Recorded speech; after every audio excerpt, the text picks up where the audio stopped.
Hello, my name is Calder Whitman, 35 years old. I live in Houston, Texas, in a modest red brick house in the suburbs, where ancient oak trees cast their shade and the chirping of insects fills the night air.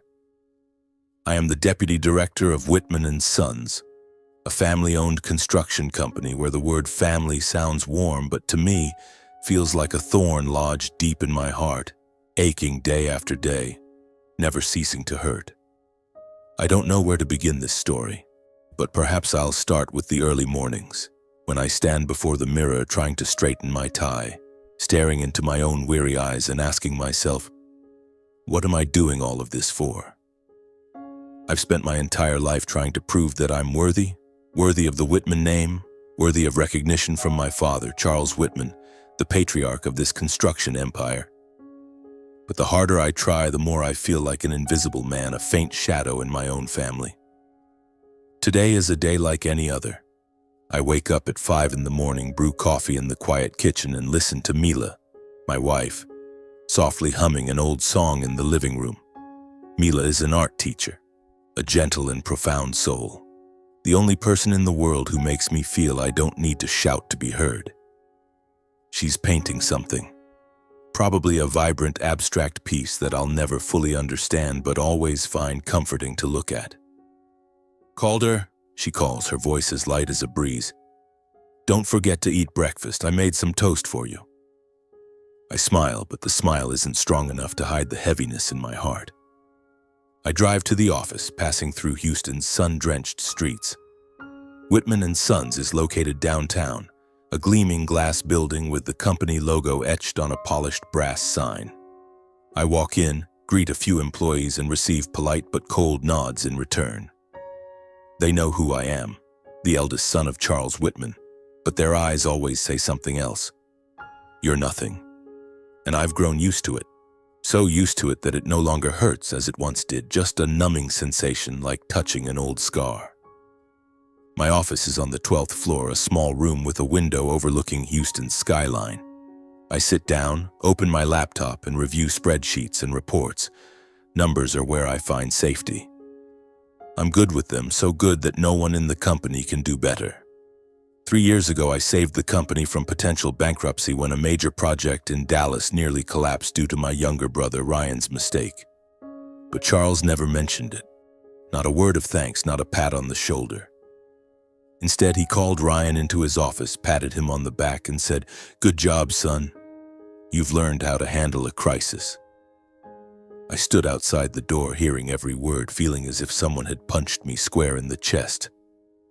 Ryan Whitman, my younger brother, 32 years old, with blonde hair, a radiant smile, and a confidence I could never muster. He's the star of the family, the heir Charles is always proud of. Ryan doesn't need to try too hard. He just shows up, cracks a few jokes, and the world is ready to hand itself to him. And me? I work 12 hours a day, checking every number, reading every contract, ensuring no mistake slips through. But to Charles, I'm just the good accountant, a useful tool, nothing more. That day, Charles called me into the meeting room. I walked in and saw him sitting at the head of the table with Ryan beside him, grinning as if he'd just won a big poker game. "Calder, we need to discuss the Austin project. I want Ryan to lead it," my father said, his voice low and cold. I nodded, though it felt like someone had poured ice water over me. The Austin project was my idea. I had spent 3 months researching, planning, and meeting with partners. But my father didn't even glance at me when he said, "Ryan will do well. You handle the financial reports, that's your strength." I wanted to scream. I wanted to slam the table and yell in his face that I'm not just a guy who does reports, that I've sweated and stayed up countless nights to keep this company afloat. But I didn't. I just nodded, stood up, and left the room. Ryan looked at me, flashing a half smile as if he knew I was dying inside but couldn't be bothered to care. When I returned home that evening, my shoulders felt heavy, as if I were carrying a block of concrete from the office. I parked in the driveway, letting the engine run for a few seconds just to listen to its steady hum, the only sound of the day that didn't judge me. In the dim glow of the streetlights, Our red brick house looked peaceful, as if it knew nothing of the storms raging inside me. I turned off the engine, stepped out, and tried to take a deep breath. But Houston's humid air only made my chest feel tighter. Mila was waiting for me at home, with a simple but warm dinner, grilled meat and mashed potatoes, my favorite. She sat across from me, her gentle brown eyes looking straight into mine, as if she could see the invisible scars in my heart. "Are you okay?" she asked, her voice soft but filled with concern. I wanted to say I wasn't okay, that I was tired of proving myself, tired of being compared to Ryan, tired of feeling like I was never good enough. But I just smiled, took her hand and said, "I'm fine. Just a long day." Mila squeezed my hand, her fingers soft but strong. "You don't have to be like them to be recognized, Calder," she said, as if she knew exactly what was screaming in my head. "You're enough. To me, you're always enough." I leaned down, kissed her forehead, and in that moment I felt I could breathe again. Mila is my light, the small flame that keeps me from being swallowed by the darkness. But even she can't erase the feeling that one day all this pain will explode. And I'm afraid that when that day comes, I won't be the Calder Whitman I once knew. That night, lying in bed, I stared at the ceiling, listening to Mila's steady breathing beside me. I thought about Charles, about Ryan, about the company I've devoted my life to serving. And I wondered, will there ever be a day when I escape this shadow? I don't know the answer, but I know that deep inside I'm waiting for a spark, an opportunity, something to change everything. And I had no idea that opportunity would come sooner than I thought, at the fateful gala just around the corner, the 40th anniversary celebration of Whitman and Sons. On the morning of the gala, I woke up with a heavy feeling in my chest, as if someone had placed a stone on my heart. Mila was already up, standing in front of the bedroom mirror, adjusting the deep green dress she had chosen for tonight. She turned around, caught my gaze, and smiled. "You look too worried," she said, stepping toward me and placing a hand on my shoulder. "It's just a party, Calder. We'll get through it." I took her hand, feeling the warmth of her slender fingers.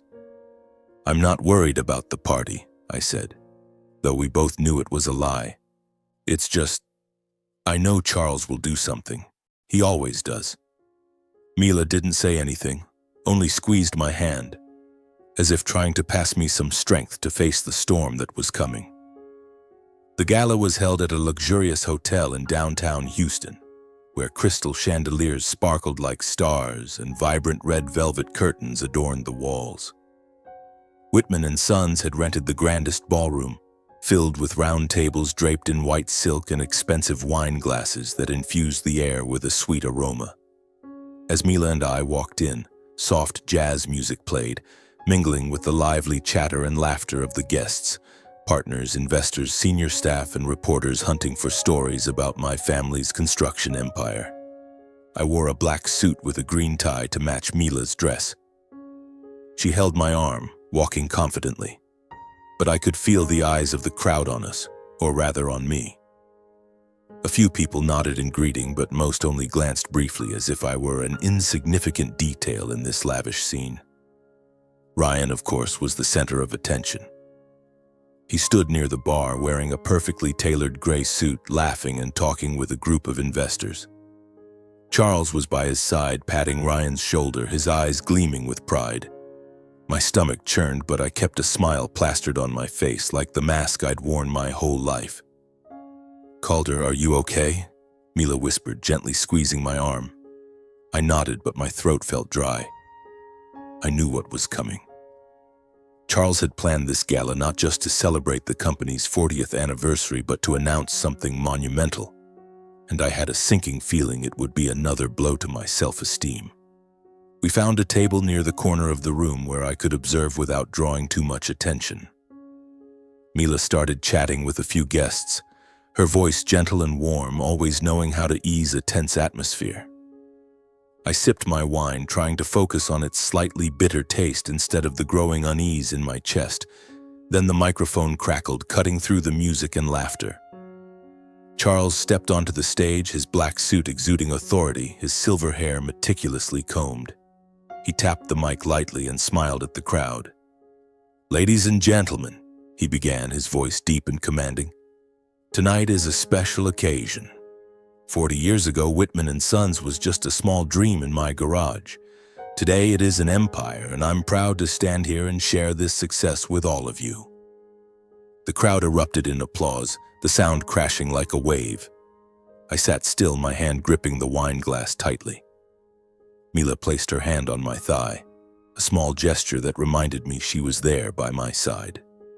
Charles continued, recounting the company's history, the major projects, the multi-million-dollar contracts. He mentioned Ryan, calling him the future leader, and the crowd clapped again. My blood ran hot, but I stayed still, my mask intact. Then Charles looked straight at me. My heart pounded as if it knew what was coming. "Calder," he said, his voice suddenly colder, "my eldest son is a hard worker. He's good with accounting, good with numbers. But to lead a company like Whitman & Sons, we need more than that. We need vision, we need fire. And that's why our future CEO will be Ryan." The room exploded in applause, but for me, every sound was muffled. I felt like I was falling, as if the floor beneath me had vanished, leaving me suspended in an endless void. Charles had just publicly humiliated me in front of hundreds of people, partners, colleagues, the press. He had told the world I wasn't good enough, strong enough, Whitman enough. Mila gripped my hand tightly, her nails digging into my skin, but I didn't feel the pain. I only felt emptiness. "Calder," Mila whispered, her voice trembling. "Don't listen to him, don't let him define you." But I couldn't respond. I just stared at my wine glass, trying to keep my breathing steady, trying not to let the tears spill. I wasn't crying out of sadness.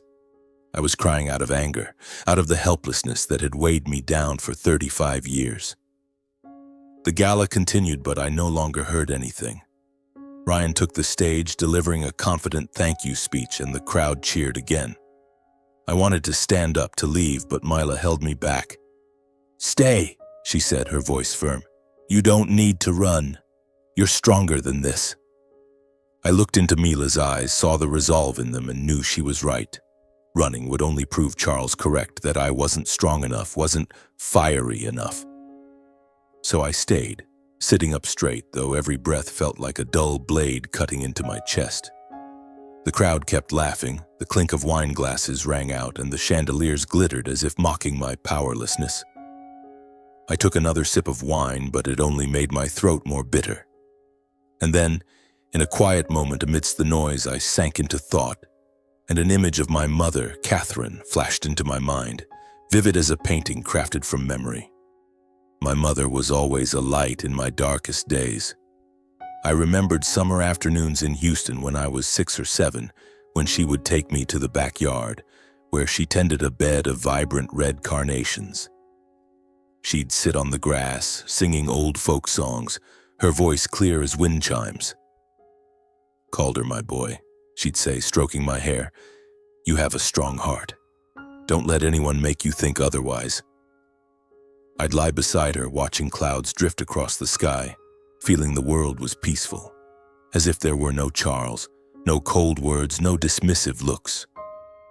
Once when I broke her favorite porcelain vase, I sobbed, thinking I'd be scolded. But she just laughed, pulled me into her arms, and said, "Broken things can be fixed, Calder. But your heart, you must keep it whole." I didn't fully understand her words then, but now, sitting in this gala, I realized she was trying to teach me how to face the wounds life would bring. She passed away when I was 10, and since then I've always felt like a part of me went with her. Charles rarely spoke of her, and when I asked, he'd brush it off as if she were a chapter he wanted to erase. The memory of my mother was like a small flame, both warm and painful, burning in my chest. I wondered if she were still alive, would she let Charles treat me this way? Would she stand up, take my hand, and tell the world I was worthy? I closed my eyes, trying to push away the pain, but it lingered, like a thorn lodged deep in my heart. Mila noticed the change in me. She leaned closer, whispering, "What are you thinking about?" I shook my head, not wanting to pull her into my darkness. The gala went on, but I felt like I was in another world, detached from the laughter and glittering lights. Mila still held my hand, and I knew she was trying to keep me from drifting too far. I looked around, seeing Ryan still shining among the crowd, like a star I could never match.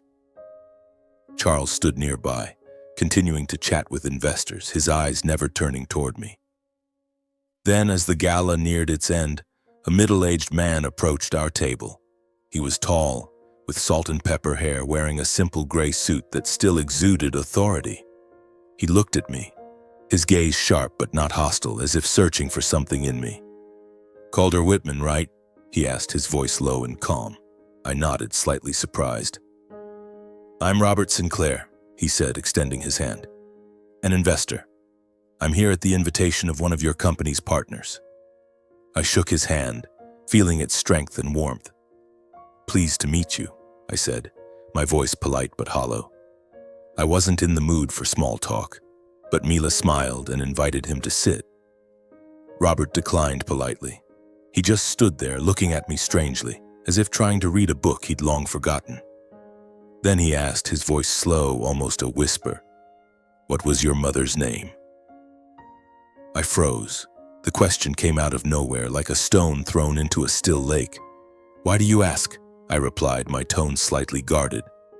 Mila looked at me, then at Robert, her eyes full of curiosity. "Just a hunch," Robert said, his gaze never leaving me. He reached into his jacket pocket, pulled out a wallet, and took out a small yellowed photograph.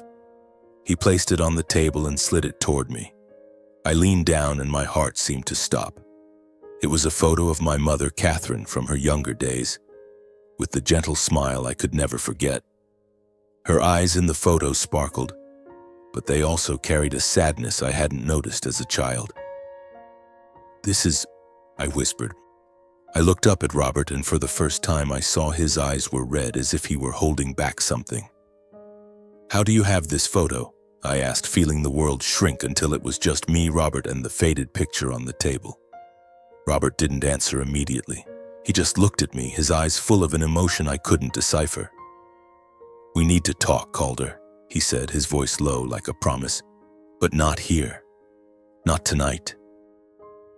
I sat there, my hand still touching the faded photograph of my mother, my heart pounding as if it might burst out of my chest. The crowd around me continued to laugh and talk. The jazz music still floated through the air, but for me, everything seemed to stop. The photo in my hand, my mother Catherine's gentle smile, her eyes both warm and sorrowful, was like a door leading me back to old days while simultaneously opening up a secret I had never dared to imagine. Robert Sinclair, this stranger, knew my mother. More than that, he looked at me as if I were a part of him, a long-lost piece of a puzzle. Mila placed her hand on my shoulder, pulling me back to reality. "Calder, are you okay?" she whispered, her gaze shifting from me to Robert, filled with curiosity and concern. I nodded, but my throat was dry, unable to form words. Robert gave a faint smile, one that carried both tenderness and pain. "You have my number," he said, handing me a business card. "Call me when you're ready." Then he turned and blended into the crowd, as if he were just another guest at this lavish gala. I clutched the business card, feeling the sharp edges dig into my palm. Mila looked at me, not asking anything further, but I knew she was waiting for me to speak. "Let's go home," I said, my voice hoarse. She nodded, stood up, and we left the gala, leaving behind the chandeliers and the murmurs of the crowd. That night, I couldn't sleep. I sat in the living room, the dim yellow light casting shadows on the photo of my mother I kept in a drawer. Mila had gone to bed, but I knew she was still awake, listening to my every movement from the bedroom. The photo of my mother, alongside the one Robert had given me, lay side by side on the table. Both were of her, but Robert's was older. Its edges yellowed as if it had been cherished through decades. I stared into my mother's eyes, searching for a clue, an answer. Why did Robert have this photo? Who was he to her? And why, when he looked at me, did I feel a strange connection, as if I were seeing another version of myself? The next morning I called Robert. I didn't know what I expected, but I couldn't let this question hang in the air. He arranged to meet me at a small coffee shop on the outskirts of Houston, a quiet place with wooden walls and the rich aroma of roasted coffee. When I arrived, Robert was already there, sitting with a cup of black coffee, his expression pensive but lighting up when he saw me walk in. "Thank you for coming," he said, gesturing for me to sit. I nodded, placing my mother's photo on the table as a way to start the conversation. "Tell me," I said, my voice harder than I intended. "How do you have this photo? How did you know my mother?" Robert took a deep breath, as if bracing himself for something heavy. Then he began to speak, his voice low and deliberate, as if each word was carefully chosen. "I met Catherine when we were both very young," he said. "We grew up in a small town not far from Houston. I was a poor kid working at a gas station to get by. Catherine, she was a light. She had a smile that could melt anything, and her heart was bigger than the Texas sky." I listened, feeling as if I were stepping into a story I only knew half of. Robert recounted how he and my mother had fallen in love, a fierce but troubled love. Her family, especially my grandfather, didn't approve of him. "They wanted her to marry someone with status, with money," Robert said, his eyes darkening. "And then Charles Whitman came along. He was the son of a wealthy family, the perfect heir. Catherine's family pressured her to marry him. I had nothing to hold her back with except love. But love sometimes isn't enough." My heart tightened. I thought of my mother, of the sad smile in the photo, of the way she always looked at me as if she wanted to say something but never did. "So you left?" I asked, my voice trembling, unsure if it was from anger or pain. Robert nodded, his eyes filled with regret. "I had no choice. I left Texas, started over. I built Sinclair Energy from nothing, became a man I thought Catherine would be proud of. But I never forgot her. And when I saw you at the gala, I knew immediately. You have your mother's eyes, Calder, and her kind heart too." I shook my head, not wanting to believe it. "What are you saying?" I asked, though deep down I was beginning to sense the truth. Robert looked straight at me, his voice trembling but resolute. "Calder, I think I might be your father." His words hit me like a punch. I felt the blood rush to my head, my ears ringing. "That's impossible," I said, my voice breaking. "Charles is my father. He—" But I stopped. Charles had never treated me like a father would. He always saw me as a burden, someone not good enough to carry the Whitman name. And my mother, she always looked at me with a sadness I never understood. Could it be because she knew the truth? "I don't expect you to believe me right away," Robert said, his voice softening. "But I want you to know the truth. We can do a DNA test if you want." I looked at him, searching for any sign of deceit, but all I saw was a man trying to mend a wound that had festered for decades. I nodded, saying nothing more. "Okay," I said finally. "I want to know the truth." The days that followed were an emotional whirlwind. Robert and I met a few more times, always in discreet places, a quiet park, a small diner on the outskirts of town. Each time he shared more about my mother, about their time together, about the dreams they once shared. I began to see her not just as the gentle woman in my memories, but as someone who had sacrificed her happiness under family pressure. I felt anger at my grandfather, at Charles, and even at myself for not noticing the signs sooner. Finally, the day of the DNA test arrived. I stood in the lab, my hands trembling as I gave my blood sample. Robert stood beside me, silent but with hope in his eyes. The results came back after 3 days, and I opened the envelope with shaking hands. Mila sat beside me, holding my hand, saying nothing but her presence enough to keep me from falling apart. The result? 99.9% match. Robert Sinclair was my father. I looked up at Robert, seeing his eyes red with emotion. He didn't say anything, just stepped forward and hugged me. For the first time in my life, I felt a father's embrace, not the coldness of Charles, not the perfunctory gesture of a man who saw me as a tool. "I've lost too many years," Robert whispered, his voice choked. "But I don't want to lose my son again." I didn't cry. Not because I didn't want to, but because I didn't know how to feel. I had lived 35 years under the Whitman name, enduring Charles's disdain, trying to prove I was worthy. And now, I discovered I wasn't part of that family. I was the son of Robert Sinclair, a man I had just met but who carried a love I had never received from Charles. When I returned home the evening after receiving the DNA test results, my hands were still trembling. The envelope with the results tucked inside my jacket pocket like a heavy secret. Mila was in the kitchen. She looked up as I walked in, her bright smile fading quickly when she saw my expression. "Calder?" she called, setting down the knife and stepping closer to me. "What's wrong? Do you have the results?" I nodded, unable to speak right away. I pulled her to the sofa, took out the envelope, and placed it on the table. "Mila," I began, my voice hoarse, as if each word had to fight its way out. "Charles isn't my father. Robert Sinclair. He's my real father. The DNA test confirmed it. 99.9% match." Mila's eyes widened, her breath catching. "Oh my God, Calder," she whispered, covering her mouth with her hand. "You mean, all these years Charles wasn't—" She trailed off as if trying to process the truth. Then she grabbed my hand, her fingers gripping tightly, her eyes filled with emotion. "How do you feel? I mean, this is huge." I shook my head, feeling like a storm was raging in my chest. "I don't know," I admitted. "I'm angry.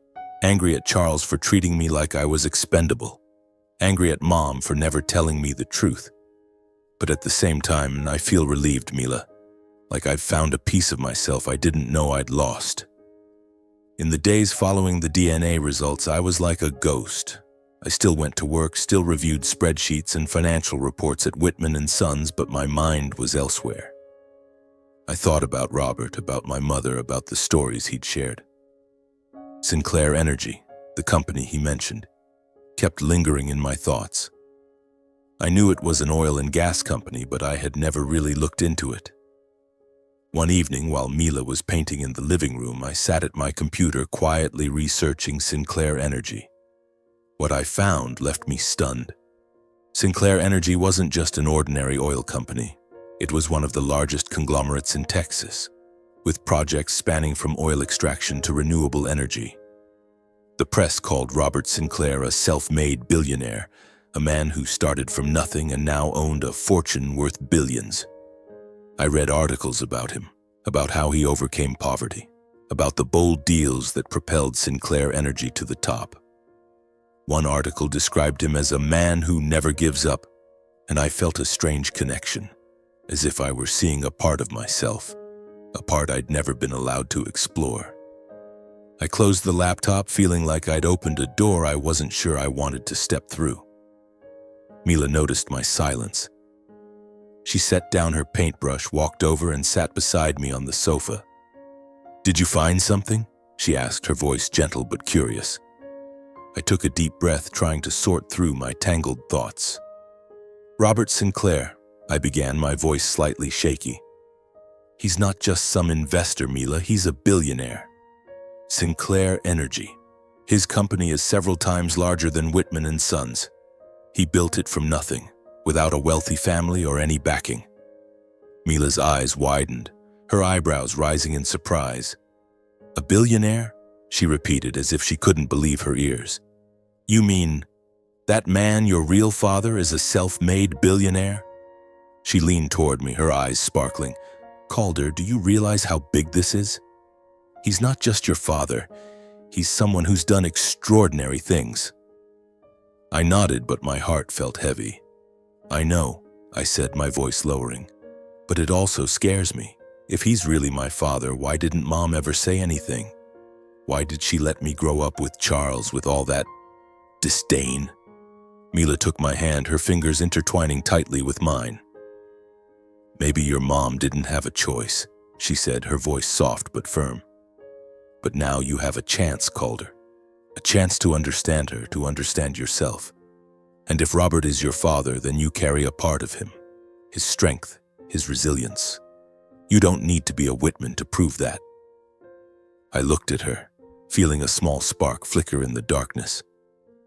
Mila always knew how to make me feel worthy, even when I doubted myself. But the truth about Robert, about Sinclair Energy, still weighed on me like a stone on my chest. I wasn't just facing a new father, but an entirely different world. One where I could be part of something greater, but also one filled with risks and mysteries. I started meeting Robert more regularly, but always kept it secret from the Whitmans. I didn't want Charles or Ryan to know anything, not because I was afraid, but because I wasn't ready to confront them. Each time I met Robert, I learned another piece of my mother's story, about the years she lived quietly, trapped between family pressures and her own heart. Robert told me about the nights they spent by the river, dreaming of a free future only to be torn apart by harsh reality. "Catherine wanted to protect you," he said during one meeting, his eyes red. "She didn't want you to grow up in poverty like I did. But I think she didn't expect Charles to treat you the way he did." Robert's stories left me both heartbroken and angry. I was angry at my grandfather for forcing my mother to marry Charles. I was angry at Charles for turning me into a shadow in my own family.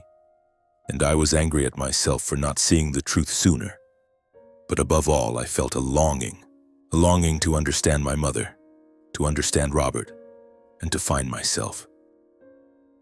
A few days later, I met Robert again at the small coffee shop on the outskirts of Houston, where we had become regulars. He sat there, a cup of black coffee in front of him, his eyes both gentle and resolute. "I've been thinking a lot about you, Calder," he said, his voice low. "About what you've been through, about what Catherine wanted for you. I don't want to pressure you, but if you're ready, I want you to be a part of Sinclair Energy. Not because you're my son, but because I believe you have the potential to do great things." I looked at him, feeling a mix of doubt and excitement. "I don't know anything about oil and gas," I said, trying to keep my voice steady. "I only know about construction, about numbers, about keeping Whitman and Sons from collapsing." Robert smiled, a confident smile.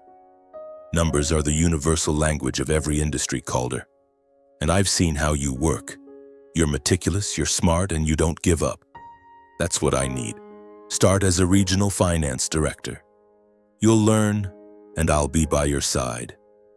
I hesitated. Part of me wanted to seize this opportunity to prove I was more than just Charles's accountant. But another part was afraid. Afraid I would fail, afraid I wasn't worthy of Robert's trust.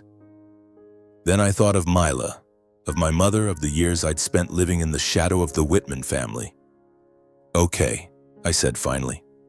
"I'll try." I began working at Sinclair Energy under the title of Regional Finance Director, a role that sounded modest but was in truth a gateway to Robert's world. I kept it a secret from the Whitmans, telling Charles I was taking on an outside consulting project to broaden my experience. He merely nodded, uninterested as usual. Ryan was too busy basking in praise from partners to notice. Their indifference only fueled my determination. I wanted to prove I didn't need their validation to succeed. Working at Sinclair Energy was an entirely different world. If Whitman and Sons was an outdated machine riddled with favoritism and internal politics, Sinclair Energy was a modern organization where competence trumped lineage. I started with self-doubt, but Robert didn't treat me like a novice.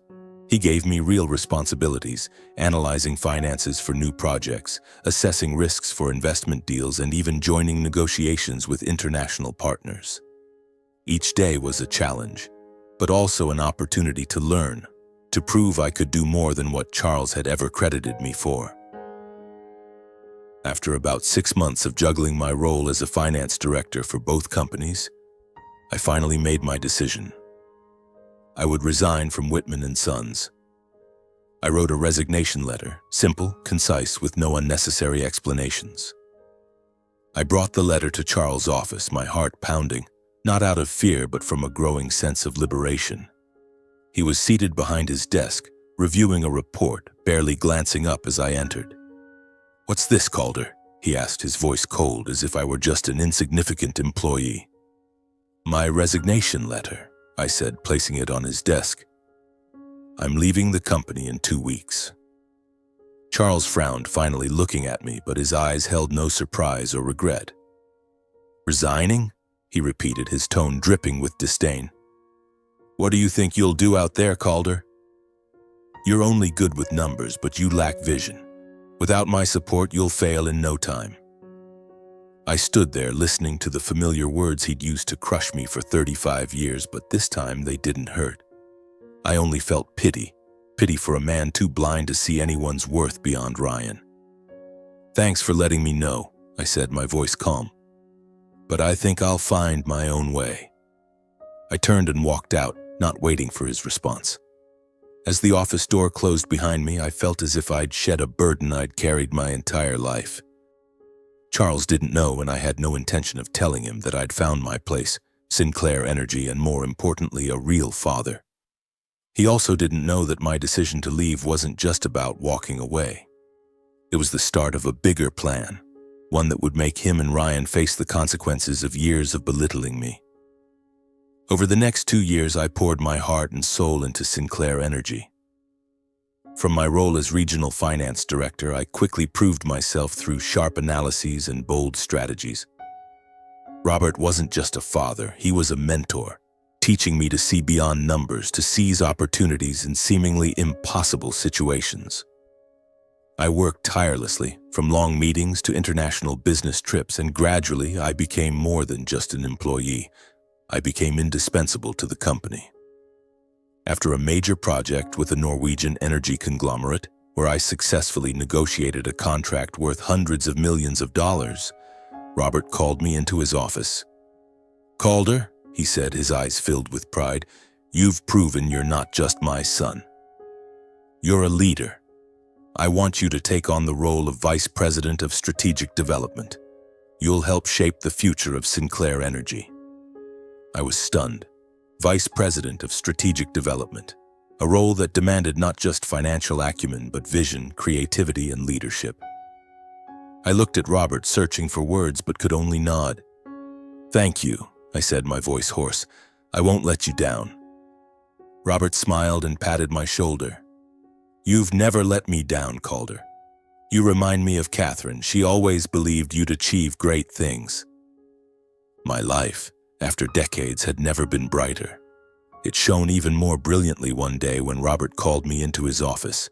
He sat there in front of a screen displaying stock charts, his eyes sharper than usual. "Calder," he said, his voice low but laden with meaning, "Whitman and Sons is in trouble. Their stock is at its lowest in 10 years. Ryan has made mistakes, risky contracts, sloppy management. Charles is trying to cover it up, but the shareholders are losing faith. This is our chance." I frowned, my heart racing. "What do you mean?" I asked, though I had an inkling of what he was suggesting. "We can buy up Whitman and Sons shares," Robert said, sliding a folder toward me. 38% of the shares are being offered through intermediaries. If we act fast, we can control a significant portion of the company without anyone knowing until we're ready. The idea sent a jolt through me. Buying up Whitman and Sons shares wasn't just a financial move, it was a chance to reclaim what Charles and Ryan had taken from me. My self-respect, my recognition, and the years I'd lived in their shadow. But I also felt a flicker of fear. This was a massive gamble. Robert and I set the plan in motion. Acquiring Whitman and Sons shares was not a challenge for Sinclair Energy. We had ample capital, always ready for restructuring deals like this. During the analysis and investigation of Whitman and Sons, I uncovered that Ryan had made a series of serious financial missteps, signing high-risk contracts, hiding losses by manipulating reserve funds. These violations were enough to shake shareholder confidence if exposed.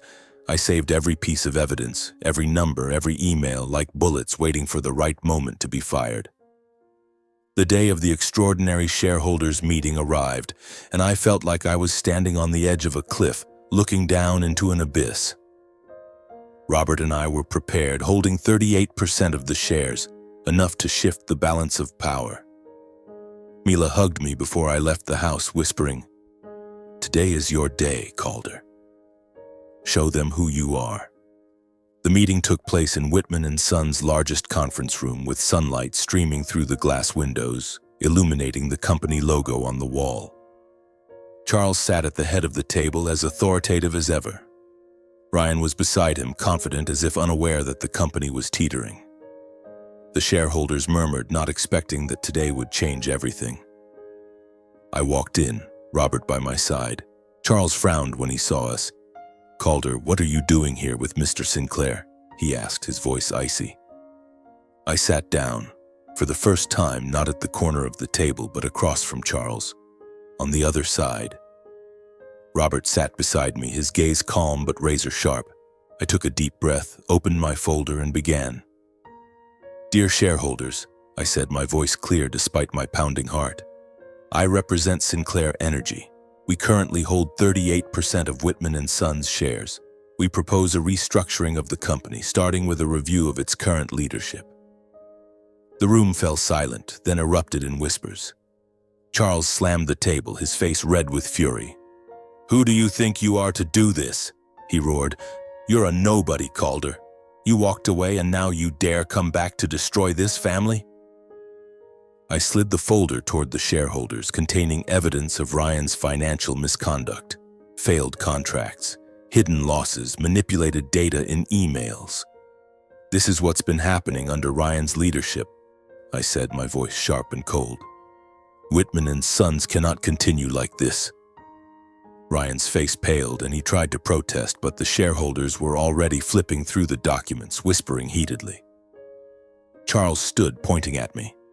"You're betraying this family," he shouted. Robert stood, his voice low but resonant. "Calder isn't betraying the family," he said, his eyes locked on Charles. "He's my son, and I won't let him be disrespected any longer."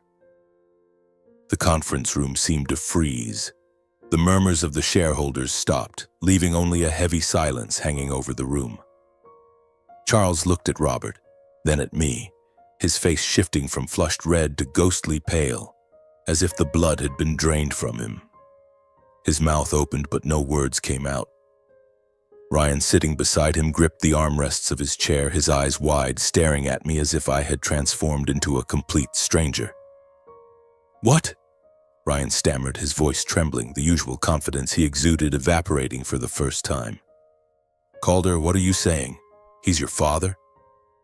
I didn't answer immediately. I just looked straight into Charles' eyes, seeing the confusion and anger swirling in his gaze. He had spent his entire life belittling me, calling me insignificant, but now this truth was like a slap across his face. "Impossible!" Charles finally roared, his voice breaking with shock. "Catherine would never, she couldn't." But he stopped, as if memories of my mother, of secrets he might have suspected but never confronted, were rising in his mind. "Catherine never told you, did she?" Robert interjected, his voice calm but sharp as a blade. "She sacrificed her happiness to protect Calder, to give him the life you promised her. But what did you do? You treated my son like a tool, like he was worthless." Charles recoiled, as if Robert's words were a physical blow. I saw his eyes redden, not from remorse but from the devastating hit to his ego. Ryan, his face ashen, stood abruptly, pointing at me. "You planned this, didn't you?" he spat, his voice laced with clear hatred. "You left the company, you conspired with this man to destroy us. You're a traitor." I smiled, not out of triumph, but because I realized Ryan no longer had the power to hurt me. "I'm not a traitor, Ryan," I said, my voice steady. "I'm just taking back what's mine, the self-respect you and Charles stole from me."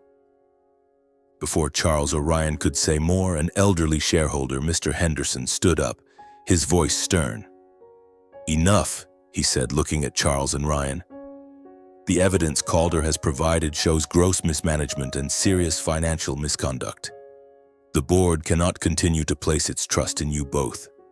I propose an immediate vote to remove Charles and Ryan from their leadership positions." The room erupted in whispers. Charles shouted, trying to object, but the shareholders were already flipping through the documents, reading the irrefutable evidence of Ryan's failures. The vote happened quickly, and with our 38% stake combined with the support of other shareholders, Charles and Ryan were removed from their roles. Charles stood there, gripping the table as if unable to believe what had just happened. Ryan slumped back into his chair, his head bowed, no trace of his former arrogance remaining. I looked at them, not feeling the joy I had once imagined.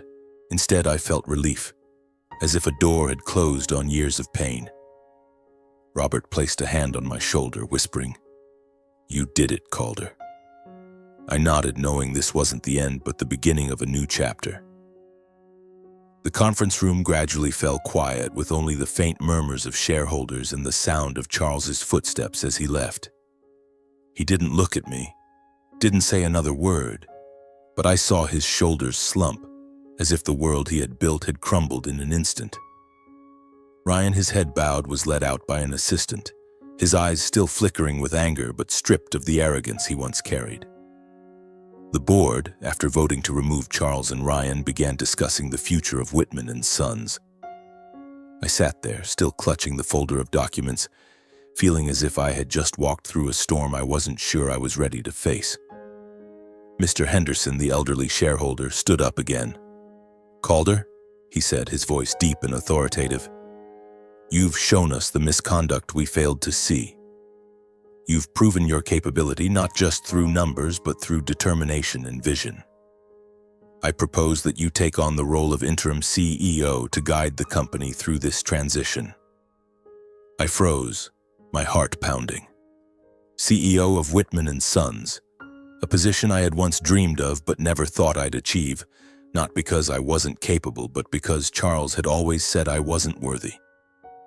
I looked at Robert, who gave a slight nod, his eyes filled with pride. "You can do this, Calder," he said, his voice low but certain. I stood, taking a deep breath. "I accept," I said, my voice ringing clear in the silent room. The shareholders applauded, not the roaring applause they once gave Ryan, but a sincere acknowledgement. For the first time, I felt I was no longer just a shadow, but someone with a voice. The weeks that followed were a whirlwind. Charles officially withdrew from the company without a word of goodbye. I heard he had moved to a secluded villa in the suburbs, living in isolation, as if unwilling to face the world after his downfall. Ryan faced a financial investigation from shareholders and regulators, his misconduct now exposed to the light. Part of me wanted to feel triumphant, but I couldn't. They were no longer my concern. I had surpassed them, not by tearing them down, but by standing up and becoming the best version of myself. As CEO, I began restructuring Whitman and Sons. I applied what I had learned from Sinclair Energy: transparency, efficiency, and respect for competence. I let go of those blindly loyal to Charles, replacing them with truly capable employees. I signed new contracts, expanded projects, and gradually the company began to regain its momentum. The shareholders, initially skeptical, started to trust me. But I knew that to truly move forward, I needed to sever the final tie binding me to the past. One morning, I went to a lawyer's office carrying a set of documents. I sat down, signed the papers, and officially changed my last name from Whitman to Sinclair. It wasn't just a name, it was a declaration. I was no longer Charles Whitman's son, no longer a shadow in that toxic family. I was Calder Sinclair, son of Robert Sinclair and Catherine, heir to a legacy built not on oppression but on love and perseverance. When I signed my new name for the first time, I felt as if I had shed an old skin, revealing the real person I had buried for years. I didn't need to be like Charles or Ryan to be recognized. I just needed to be myself. And that is the story of my life, a story of pain, secrets, and the journey to reclaim myself. I lived 35 years in the shadow of a family that wasn't truly mine, enduring disdain and belittlement. But I learned that the truth, no matter how hidden, can never be erased. It's always there, waiting to be discovered, waiting to be embraced. To anyone feeling trapped in a toxic family and expectations that don't belong to them, you don't have to belong to them just because they gave you life. Family isn't just blood. It's the people who love and believe in you, who see your true worth. For me, that's Mila, that's Robert, those who gave me the strength to stand up. And if you've ever thought of revenge, know that it doesn't have to be bloody. Sometimes revenge is freedom, Freedom to live, to love, to succeed in your own way without needing the approval of those who hurt you. I found that freedom not by destroying Charles or Ryan, but by building a life I'm proud of, a life my mother, Catherine, would smile upon. Walk your own path. Find the people who believe in you. And remember, no matter how painful the past, you always have the power to write a new chapter.